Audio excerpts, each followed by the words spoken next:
Hey, Leanna, how are you?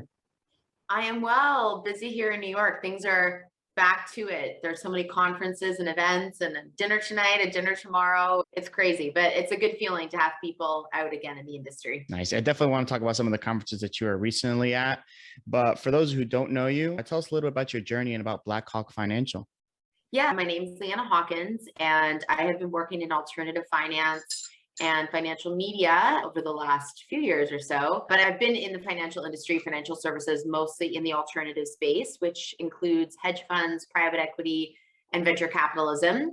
Since I was right out of college, and actually during college, I had an investor relations job. So for 15 years or so. And I think it was 3.5 years ago, almost 4 years ago, my book came out called Young, Fun, and Financially Free. And that's a financial literacy book that's aimed at millennials and Gen Z, helping them with the money 101s and basically the adulting 101s, because I even have a section on building your dream team in there. So lots of the mistakes that I learned in my 20s about having a good lawyer, a good accountant, getting good tax advice, having that dream team of experts around you, because we all can't be experts in every area, but you need referrals and resources to help you with all those decisions along the way as you go through more experiences as an adult. And yeah, so I wrote the book and I do a lot of financial media, CNBC and Bloomberg. I was hosting Yahoo Finance.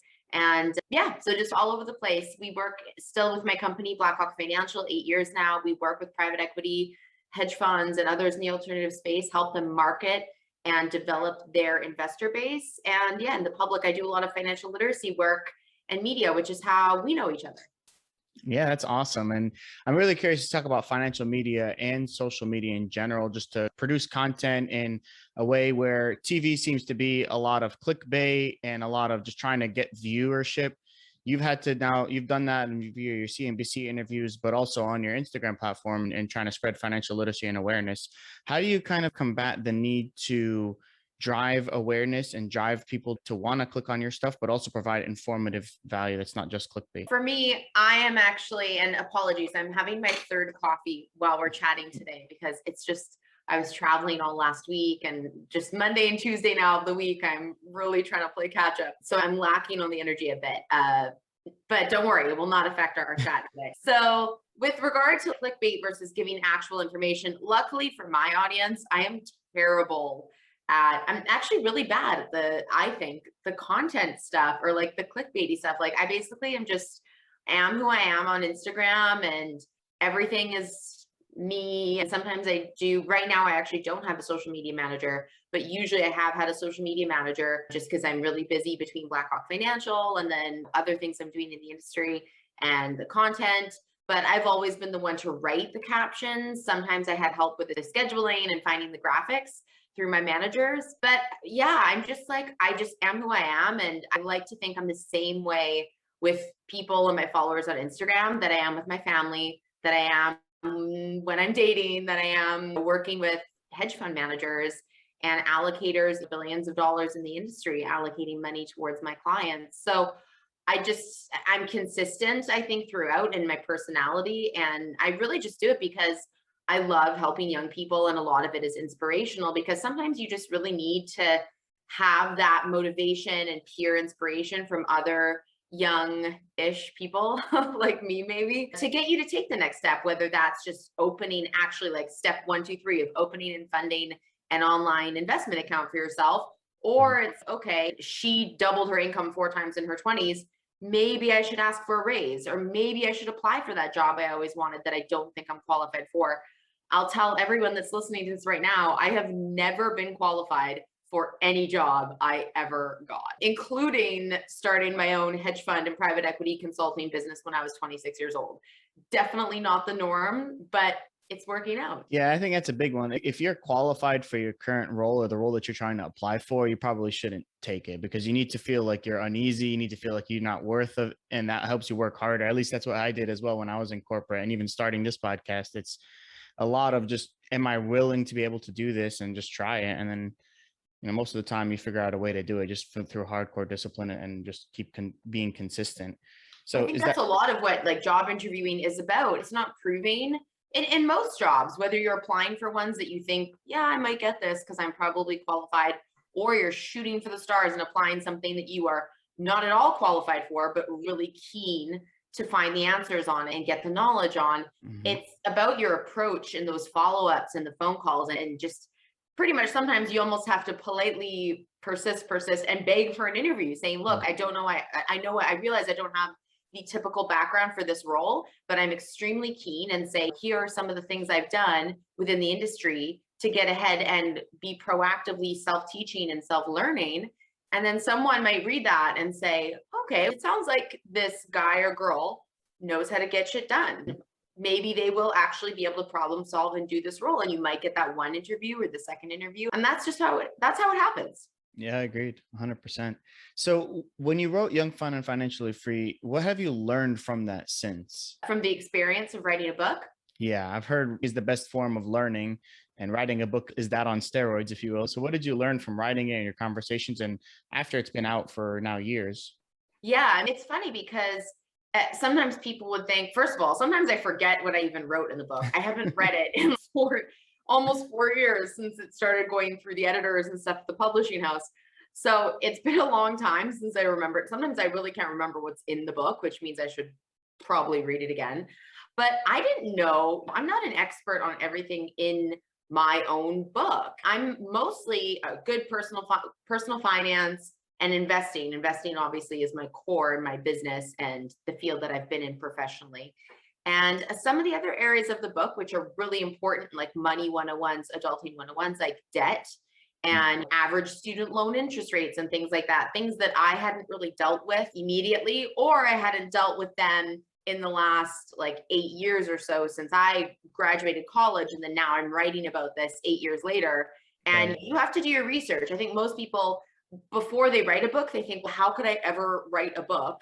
Whether it's for marketing purposes, like self-branding, or you're doing it as like a give back and a charity. Mine was a mix of both because I am a marketing business development expert in finance. So clearly I know that this was going to be a good exercise for me Mhm. professionally in a marketing capacity and branding myself. But the initial purpose was to write a book and 100% of the proceeds go to charity and to help give back to the world in ways of financial literacy, because I've been so blessed to work in finance and have an incredible life and make incredible money and deal with billionaires and all that kind of stuff. So I think a lot of people will think, okay, I can't write a book. I'm not an expert on anything, or I don't know 100% about anything. And that was my case. It was intimidating. But then I realized the more authors I spoke to, every single author has to do research to write their own book.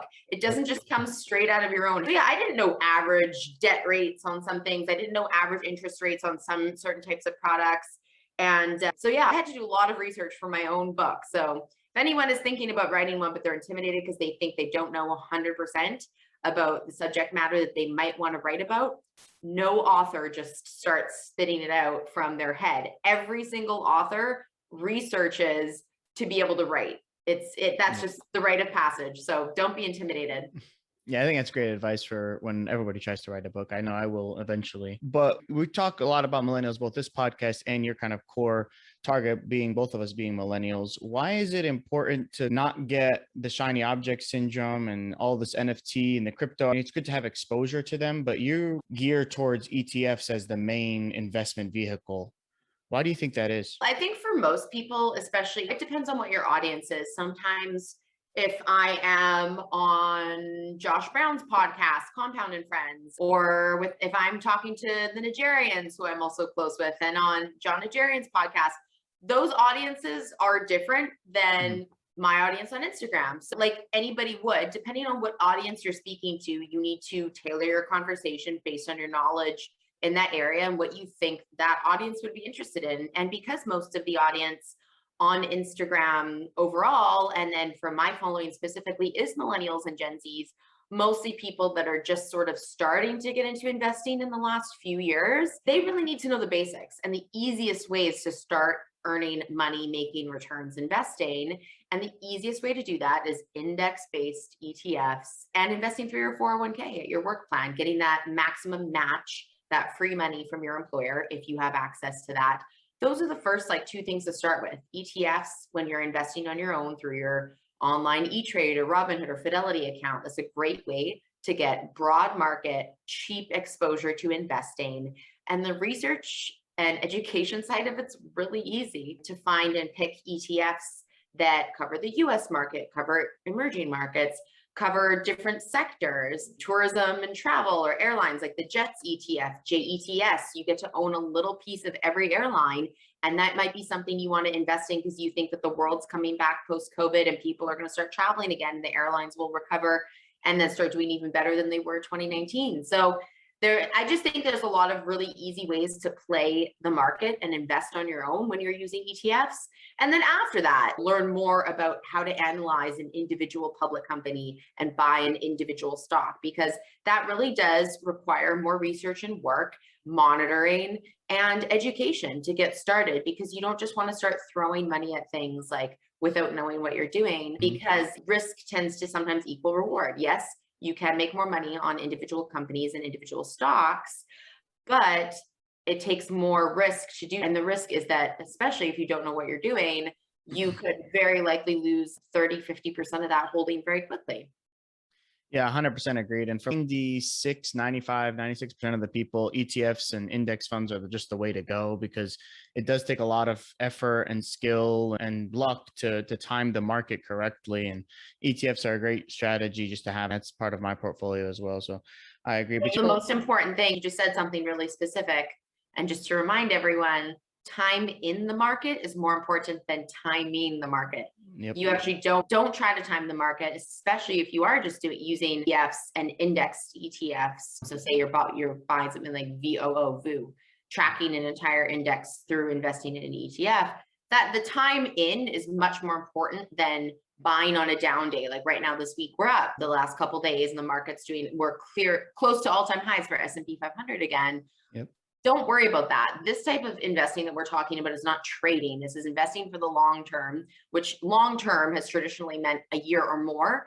But in the financial literacy side of things, I consider long term to be 3 to 5 years or more. So don't worry about the timing. Time in is much more important than timing.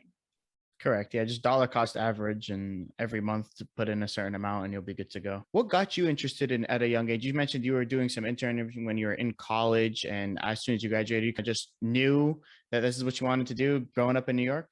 So I wasn't even interning. I just got a job. I'm very ambitious and I like making money from a young age. So when I was 19, it might have been 20. No, I was 19, 18 to 19. I actually decided now there's way more courses for college and university available online, but I actually asked my school if I could use some of my finance and accounting courses and stuff online from Vancouver in Canada, where I actually grew up, rather than where my school was in Toronto.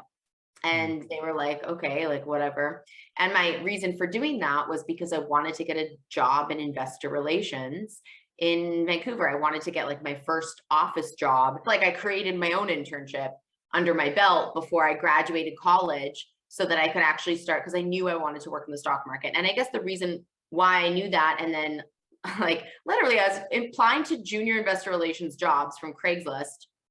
Back then we didn't have a lot of job platforms. There was no LinkedIn jobs back then. It was Craigslist or jobs.com or something. And so I was just emailing all these jobs. Like applied to 30 different jobs or something. And they could see on my resume, I was still in college studying business. And I just said, I've read Jim Cramer's book, this. I read the Wall Street Journal every weekend. My resume was basically full of, I am just a young hustler and I really just want a junior level office job in the stock market. And I eventually convinced these guys, a small office with 4 guys, myself, that I could be their office manager / junior investor relations.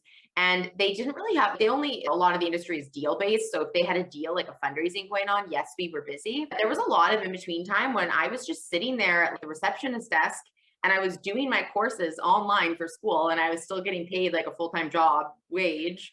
And I was just like saving money. So I was working full-time in an office during college while being a full-time business student at the same time. And I'm also very efficient. So I was somehow able to do both the coursework and the job work at the same time. And they didn't really care. They were pretty cool. Like as long as I was getting my job done, they didn't care what else I did on the computer within reason. So I did that. But initially, right before that, I've said I've been 40 since I was 14. Like when I was 14 or 15, I was already looking at like Disney's website, Coca-Cola's investor relations page, and they would have a little calculator.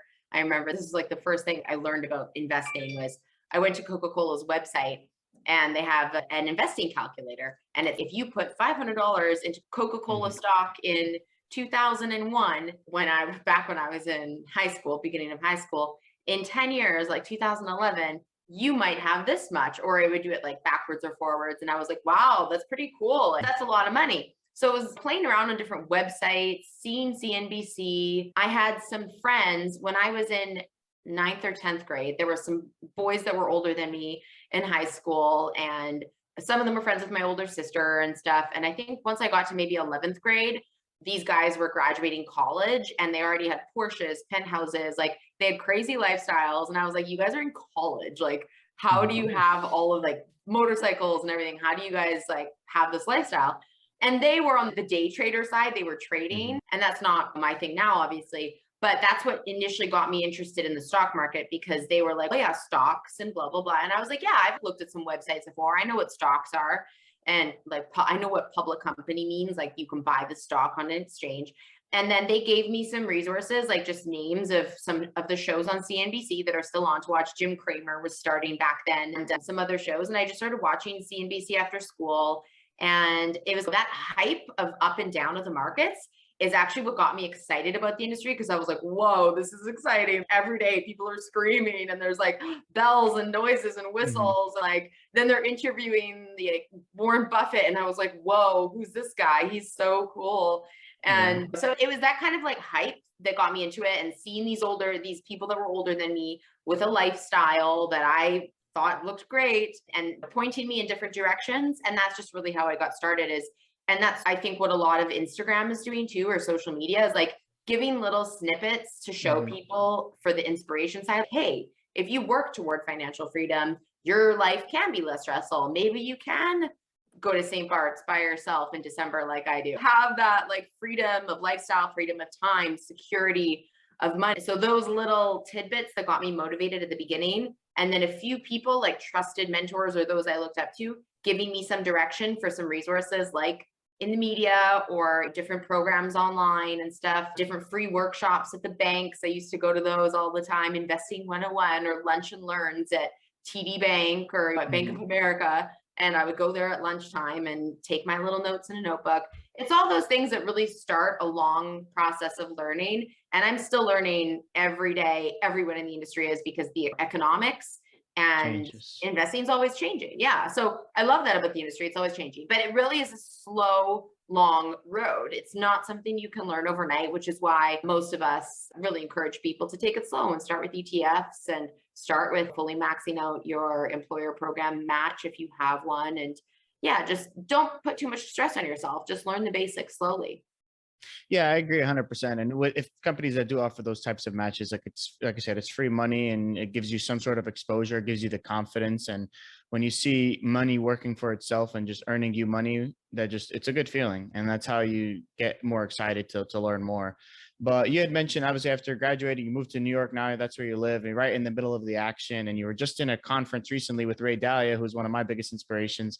And tell me how you got your foot into that side of the financial media world, and what do you learn from these types of conferences and talking to the billionaires? I can only imagine how awesome those conversations are. Yeah. So I got to see Ray Dalio twice in 1 week Oh last my month, God, which that's was awesome. pretty amazing. It's so funny even now. So now I'm 34. I'm not like a total spring chicken in the industry anymore, but it's funny, like even those moments now, getting to see Ray twice in 1 week, for me as like someone that was interested in this field since I was a late teenager and like watching CNBC with wide eyes and taking notes and stuff, like just now, like 10, 15 years later, I am hitting my stride. And most people in their careers and whatever they're passionate about usually don't hit their stride until your 30s. So to all the young people listening too, it's like, it doesn't happen overnight, even for the most hustler of hustlers. Like I can tell you, I am a mad fucking hustler. Like I knock on every door and follow up 5 to 10 times with everyone politely, persistently. And I'm just getting these opportunities like in the last few years. So it takes time no matter what you're doing. And that's also why social media can be dangerous, because some people look at it and say, oh, so and so just started day trading last year and they already have like beachfront house in Miami and a Lamborghini and blah blah blah blah. That's not how it works, and that stuff's fake. Like, it's not even real. I'm telling you, as someone that's worked with billionaires, yeah, for over a decade, like, it has taken me a long time to get to be around those people very closely. And so I would say really how I started getting through these doors, like the SALT conference, which Anthony Scaramucci Skybridge holds. That was the first place I saw Ray. It's probably the biggest industry event in the hedge fund private equity world, where all the famous investors, and CNBC covers it. And it's like a really, really big event in economics and finance, usually in Vegas every year, but it was in New York this year. So that is an invitation only conference, about $10,000 a person once you get invited and you get approved to come. I took the approach maybe 5 years ago. I just started emailing them and I said, hi, I plan to have a book. I didn't even have a book out. I was a young entrepreneur, nobody, a Canadian girl that really wanted to go to this conference. I really did not want to pay $10,000. And I really wanted to get approved because you had to be invited to go. And I just started emailing them. I went on LinkedIn. I connected with the people that were all employees of the conference. I saw who was like the head of marketing, the head of PR, connected with them, sent them a personalized note on LinkedIn, figured out through looking at the company website what their email addresses were, sending them a thoughtfully, carefully crafted email about why I wanted to go to the conference and what I could bring to the table. And I think I had just literally downloaded Instagram or something and started a page. But I said, I'm part of the younger generation. There will eventually be a huge wealth transfer to this generation. I'm actively involved in the media. I didn't say I had only been involved in the media on Instagram for a few months or whatever the point was at that time. But I just carefully crafted an email that showed my enthusiasm for what they were doing, showed my appreciation for their efforts for putting the event together, and graciously asked if I would be able to attend. And I started getting free media passes to everything. And then I think only a couple of years later, when the book came out, maybe a year and a half later, was when I actually started to be on CNBC and Bloomberg as a guest contributor. And then I started getting invited to everything for free. But initially, a lot of people, especially in any industry that you're in, if you're young and you're keen and willing to learn, most organizers of events like that, it's not sweat off their back to let you in for free, especially if you're not affiliated. The only time it would be difficult is, say, for example, back then, if I worked for Morgan Stanley or JP Morgan or something, and I'm asking for a free ticket to an event like that, that might be harder because an event might look at that and say, okay, you work for a bank, go convince your manager to pay for your ticket, versus being a young entrepreneur. But if you're side hustling while you also have a full-time job and you want to get into some of the big industry events in your space, send an email, create a Gmail account that's just for you and your side hustles, your side learning. Create a Gmail account that's leannainfinance@gmail.com. And don't use your email from your work, or just don't talk about that. Just send an email about your personal, genuine intentions to learn and network and how you might be able to help them or help give them exposure. And I guarantee you'll get into a lot of your own industry events for free, just like I've done. And now they're paying me to go. So that's awesome. So now they really want me to come, which is great. So where can they find you now? I want to be respectful of your time, but obviously I feel like we could talk for hours. We're both in the industry, but where can people find you and maybe get your copy of The book is on Amazon and in 40,000 bookstores. You can find it anywhere. Young, fun, and financially free. And I'm probably most active on Instagram. I'm on Twitter as well, but my Instagram is Leana. So it's Leanna and _Hawk, HAWK. And yeah, there's been a scammer lately with a double _ Hawk messaging people, trying to get them to invest in crypto. Always make sure, hopefully I should have my verification check within the next week. But yeah, finally, we're working on that for a few years. Another thing that requires extreme persistence with Instagram and Facebook. But yeah, Leanna _Hawk. And if anyone has questions, like, feel free to DM me. I'm pretty active on DMs. I try to get to all of them, and I'll help you out as much as I can. Perfect. Well, I'll definitely have both of those links in the show notes, and congrats on your blue check mark. Hopefully we continue to track your journey. Thank you so much, Sammy.